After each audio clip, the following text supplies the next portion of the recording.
कर्नाटक हिजाब तनाज़े के मामले में बहादुरी की मिसाल पेश करने वाली बीबी मुस्कान खान को एजाज देते हुए मालेगांव शहर में रियासती हुकूमत के फंड से तामीर उर्दू घर को मुस्कान खान के नाम से मंसूब करने का ऐलान म्युनिसिपल कॉरपोरेशन की मेयर ताहिरा शेख रशीद ने गुज़िश्ता दिनों किया था।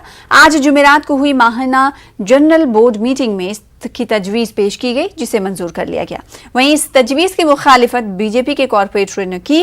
वहीं शिवसेना इस मामले पर गैर जानिबदार रही और जनता दल सेकुलर की कॉरपोरेटर शान हिंद और कॉरपोरेटर अतीक कमाल ने इस नाम की मुखालिफत की। मुखालिफत के बावजूद मेयर ताहिरा शेख रशीद ने ऑनलाइन मुनक्कदा माहाना जनरल बोर्ड मीटिंग में इत्तफाक़ राय से तजवीज़ को मंजूरी दे दी। उर्दू घर को जो मुस्कान खान का नाम देने की तजवीज़ लाई गई है वो उसकी बहादुरी की हौसला अफजाई के लिए लाई गई।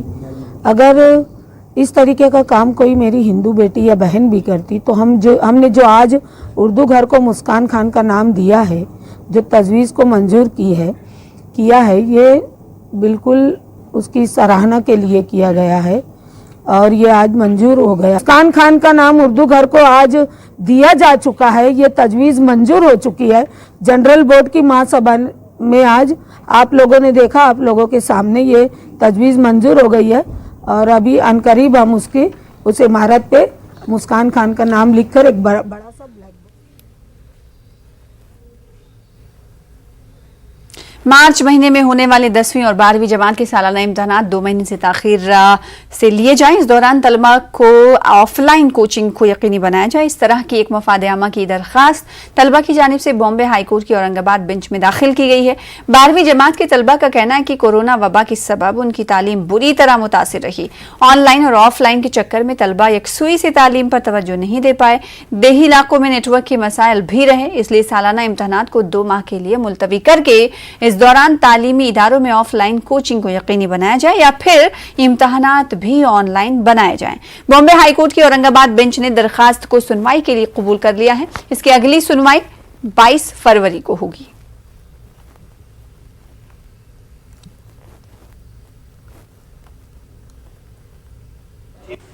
अभी जो HSC का एग्जाम होने वाला है और इंस्टेड ऑफ फिजिकल वो ऑनलाइन लिया जाए और बच्चों को 2 महीने का टाइम दिया जाए, जिस वजह से वो पढ़ाई कर सके और थोड़ा कंसंट्रेट कर सके। क्योंकि इन दिनों में जो भी हालात हुए हैं उससे ना ही बच्चों के जो माता पिता है वो भी कंफ्यूज है कि ये किस तरह से और क्या जो है वो एग्ज़ाम दे पाएंगे ठीक से।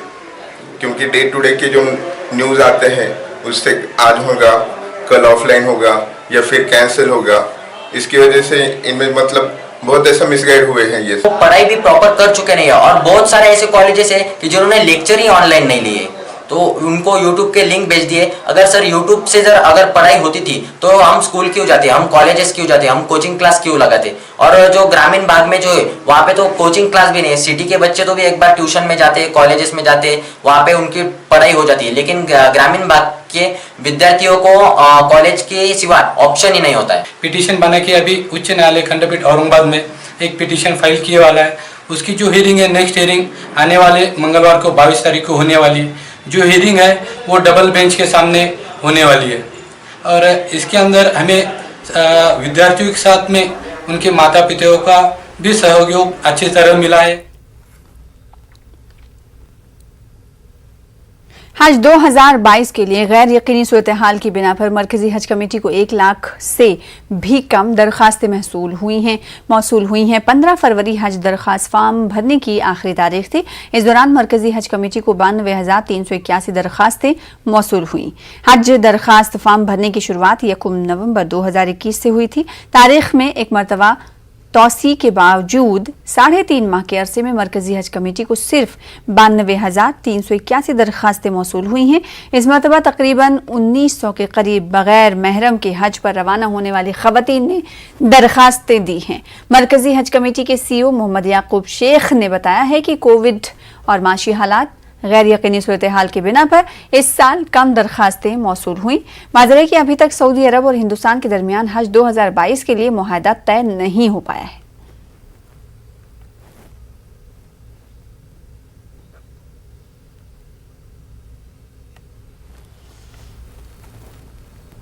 हर साल 17 फरवरी को पॉपुलर फ्रंट ऑफ इंडिया का यौम तासीस मनाया जाता है। मालेगांव शहर में पॉपुलर फ्रंट ऑफ इंडिया के मकामी यूनिट के अरकान ने यौम तासीस मनाया। इस मौके पर पॉपुलर फ्रंट के अरकान ने एक मोटरसाइकिल रैली निकाली जो शहर के मुख्तलिफ शाहराहों से गुजरी। मालेगांव शहर में पॉपुलर फ्रंट के अरकान ने तीसरी मरतबा अपना यौम तासीस मनाया और शहर के सैलानी चौक पर पॉपुलर फ्रंट का झंडा लहराकर उसे सलामी दी। इस मौके पर लोगों से पॉपुलर फ्रंट से जुड़ने की अपील भी की गई। इसके अलावा ये अज़्म भी जाहिर किया गया कि पॉपुलर फ्रंट मजलूमों की मदद के लिए हमेशा आगे आएगा।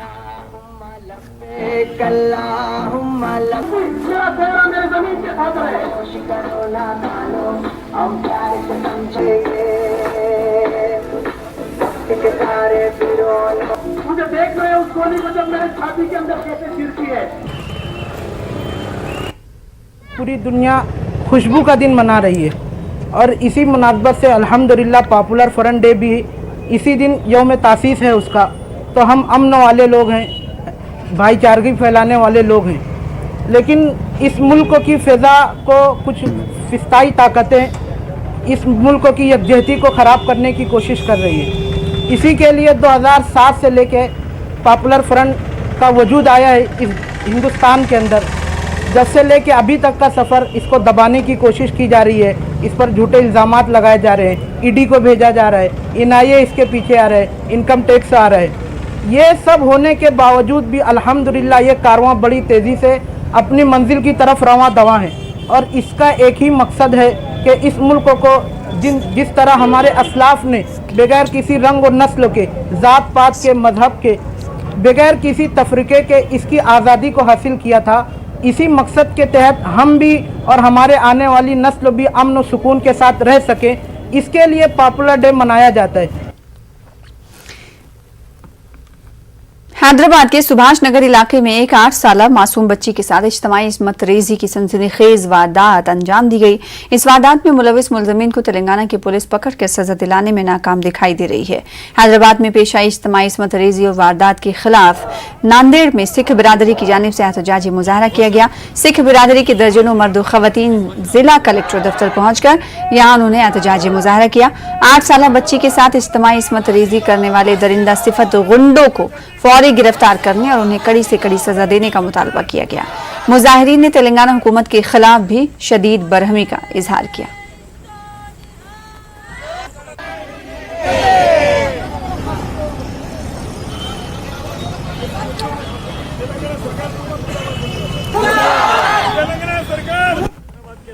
नगर के अंदर एक नाबालिग बच्ची जो 13 से 14 साल की बच्ची है, उसके साथ में आज बहुत बड़ा गैंगरेप हुआ है और 2 दिन पहले गैंगरेप हुआ है। और वहाँ की जो सरकार है, वहाँ की जो गवर्नमेंट है, वहाँ के जो माननीय मुख्यमंत्री साहब है, अभी तक वहाँ पर कोई ऑब्जेक्शन नहीं लिया जा रहा है।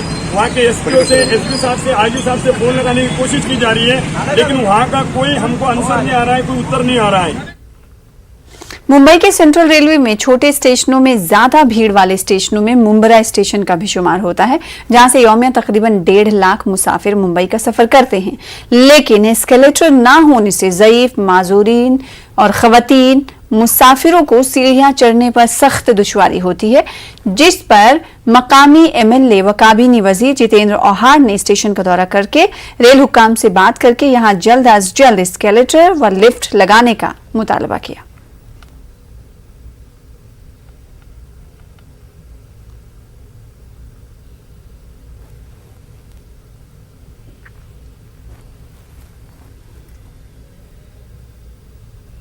उर्दू स्कूलों में तालीम के मेयार को बेहतर बनाने के लिए विदर्भ में बरार तालीम कारवां शुरू किया गया है, जिसके तहत आकोला के KM असगर हुसैन कॉलेज में एक सेमिनार मुनक्किद किया गया, जिसमें मेयारी तालीम और स्कूल मैनेजमेंट पर तबादले ख्याल किया गया। माहिरीन ने कहा कि मौजूदा वक्त में तालीम हासिल करने के रुझान में इजाफा तो हुआ है, अलबत्ता मेयारी तालीम का फुकदान हुनूज जारी है। सेमिनार में अक़लियती तालीमी इदारों के मसाइल, असातिज़ा की परेशानियां और सरपरस्तों की लापरवाही वगैरह पर भी तबादले ख्याल किया गया और उनके हल की कोशिश पर जोर दिया गया।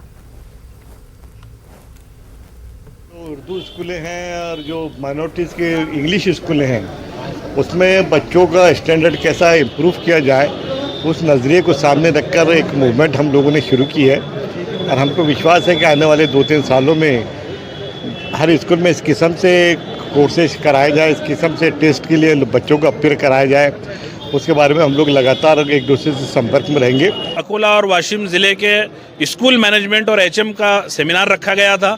माशाल्लाह दोनों ज़िलों से और उसके अलावा दीगर अजला से भी काफ़ी तादाद में मैनेजमेंट और एचएम ने शिरकत की और आज ये तय हुआ कि इंशाल्लाह पूरे बरार में घूमकर बरार तालीमी कारवां मेयार तालीम के फ़रोग के लिए सरगर्मी से काम करेगा।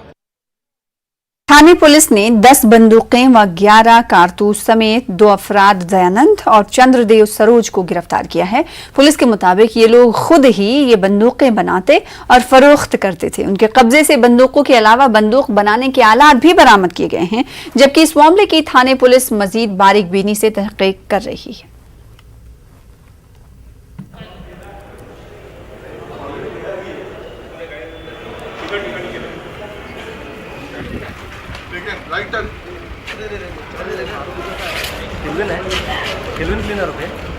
हाँ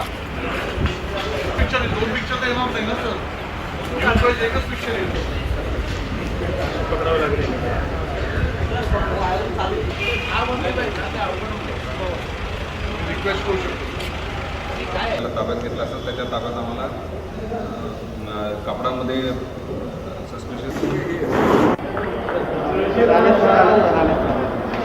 को एक इन्फॉर्मेंट ने ये इन्फॉर्मेशन दी कि एक व्यक्ति गायमुख के आसपास कहीं इलीगल वेपन्स का व्यापार करने पहुंचने वाला है। इन्होंने तुरंत अपनी टीम रवाना करते हुए वहां पे ट्रैप ले किया और उस व्यक्ति को तुरंत उन्होंने ताबे में लिया।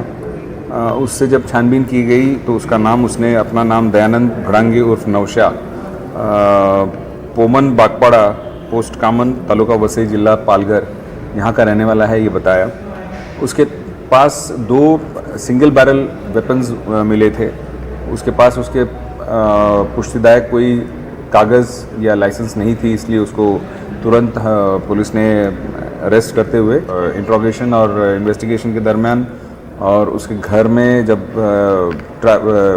ये किया गया, रेड करके कुल मिला के 10 बंदूकें, 11 कारतूसे, यहाँ पे जो रखे गए औजार हैं जो कि वेपन बनाने के लिए ड्रिलिंग मशीन है, बोर मशीन है, स्प्रिंग पन्नी है, इस तरह के जो आर्टिकल्स है वो वहाँ से सीज किए गए। हज और उम्रा जाने वाले आजमीन के लिए भी कोविड वैक्सीनेशन जरूरी है। आजमीन के लिए कोविशील्ड वैक्सीन का वक्फा 84 दिनों से कम करके 28 दिन करने का मुतालबा समाजवादी पार्टी के रुकने असेंबली ने किया। हुकूमत महाराष्ट्र में वजीर सेहत राजेश टोपे ने भी आजमीन के लिए दूसरे डोज का वक्फा 28 दिन करने का मुतालबा जो मुतालबा किया गया समाजवादी पार्टी की तरफ से, उस मुतालबे को उन्होंने जायज ठहराया। आज हमारे मुंबई के आमदार रईस भाई ने एक प्रस्ताव हमारे पास दिया है, जिसमें उन्होंने ये मांग की है कि जैसा अगर कोई भी छात्र आगे की पढ़ाई के लिए, हायर एजुकेशन के लिए अगर फॉरेन जाना चाहता है या किसी को नौकरी वहाँ पर मिल रही है और उसका कोई अपॉइंटमेंट लेटर मिला है और वो कोई फॉरेन जाना चाहता है, तो इनके लिए आज जो कोविशील्ड की जो वैक्सीन देनी है उसका जो टाइम पीरियड है, वो टाइम पीरियड 84 से रिड्यूस करके 28 डेज किया गया है। और उसी तरह रईस साहब की मांग ऐसी है कि हज जाने वाले जो पिलग्रिमेज है, यात्री है, उनको भी उमराह जाना है, हज जाना है, तो इसीलिए उनको भी एप्लीकेशन उन्होंने अगर किया तो इमीडिएटली 28 डेज के भीतर ही या 28 डे को उनको भी सेकेंड डोज लेने के लिए अनुमति चाहिए। निश्चित तौर पर बहुत ही जायज़ राइट मांग है और बहुत ही फलदायी यानी बहुत ही फ्रूटफुल उसका रिजल्ट हो सकता है।